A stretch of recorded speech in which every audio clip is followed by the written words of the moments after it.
Okay, in this video we're just going to have a look at the new SSD features that have made their way into version 2.3 of the Panasonic GH6 firmware.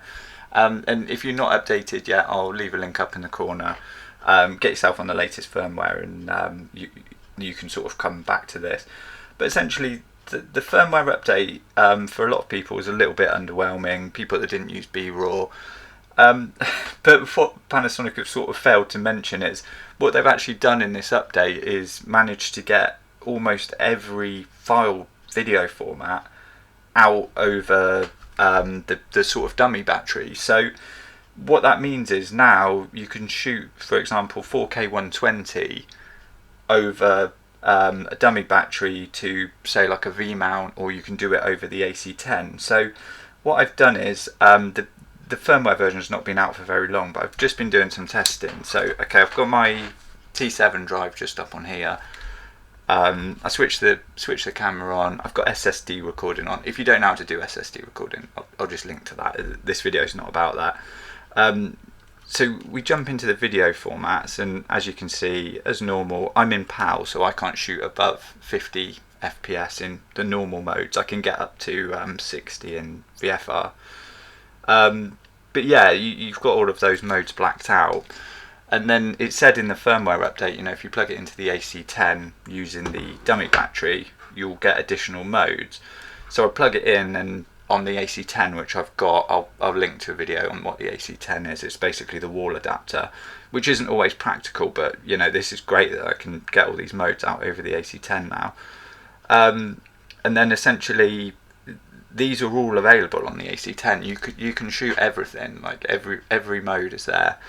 And that sort of led me to think, well, if I can do that over the AC10 through a wall socket, why not maybe do it through the V mount with a dummy battery? So I've kind of left all this loose just so you can see what I'm using, because I don't know, I haven't gone through and tested every sort of variant of this to know what does work and what doesn't.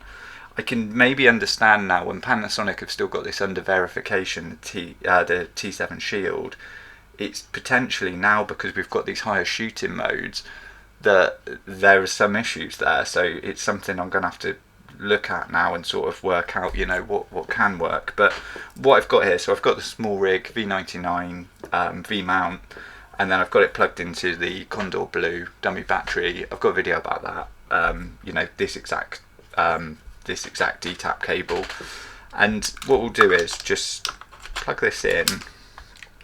Then when I switch it on, and just to confirm that we're in SSD recording here, I've got no cards in the camera, because I was a bit sort of taken back when I saw this. I just thought, what's going on, because they've not even really mentioned this, and this is by far the best thing in the update, which is crazy. So yeah, when you hit into the Q menu, or you know, wherever you change your video settings, you've just got everything's there. So you know, I could be shooting HD 200 frames, I could be shooting 4K 120, just literally everything's there. So for me, this is amazing. Like 4K 100, I'd be using that all the time on SSD. So you can see, like, just hit record. This is 4K 120. I've got nearly 7 hours worth of footage available there, which is just crazy. So yeah, this is like by far the best bit of this update, like without a shadow of a doubt. So I don't know why they kind of kept this one quiet.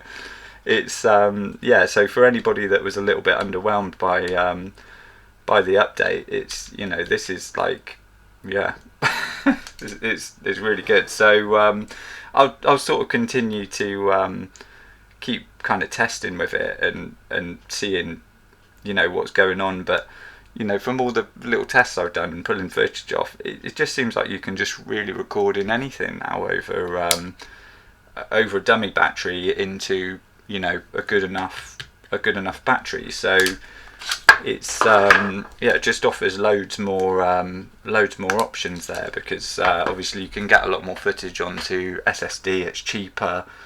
It's just yeah, it just really opens up what's possible, and I really wasn't expecting that in this firmware update, because they've just played that down to essentially nothing, which is a bit crazy. But yeah, if this video's helped, you know, give it a like. If you want to see more content about the Panasonic GH6, then check out the playlist on this channel. And if you want to see more about like what configurations this works with, then you know, sort of drop into some of the next videos, because I'll probably be having to play with it, and I'll sort of be doing extended tests with some of the drives that I've got, just to make sure that they will work in these new modes. But yeah, thanks for watching, and please subscribe.